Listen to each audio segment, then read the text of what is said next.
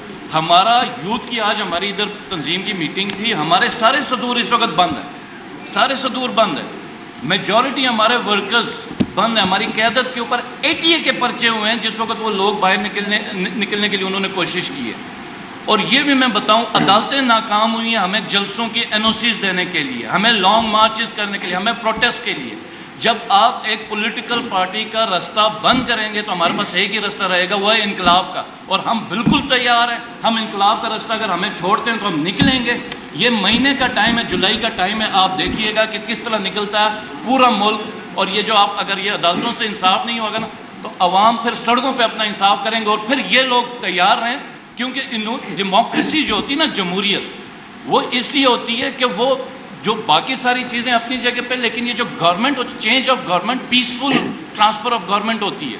جب آپ نے جمہوریت کو مار دیا، اپنی مرضی سے نوٹیفیکیشن کر کے اجنبی چہروں کو ہمارا حکمران بنائیں جس کو ہم نہیں جانتے، تو وہ ہمارے لیے ویسے ہی ہے جیسے ایسٹ انڈیا کمپنی ہے، ہمارے لیے ویسے ہی ہے جیسے انگریز ہے. یہ کالی ایسٹ انڈیا کمپنی ہے، کالی گلگت بلتستان میں جس طرح ڈوگرا ہے، تو ہم نہ اس کو مانتے ہیں، نہ اس نظام کو مانتے ہیں، نہ ایسی عدالتوں کو ہم ایکسیپٹ کرتے ہیں جو انصاف دینے سے قاصر ہیں، کیونکہ آئین کی بنیادی خلاف ورزی کری. اور انشاءاللہ آپ سے اب یہ سوال بہت دفعہ میں سن چکا ہوں کہ جی پروٹیسٹ نہیں ہو رہے. تھوڑا سا ذرا اس کو ریوائز کر لیں، وہ وجہ آپ کو بھی پتہ ہے جو ہو رہا ہے. تھوڑا سا ایک سیکنڈ. ہاں جی. ایک لیڈر پہ 50 FIR ہیں، حماد اظہر سمیت. ایک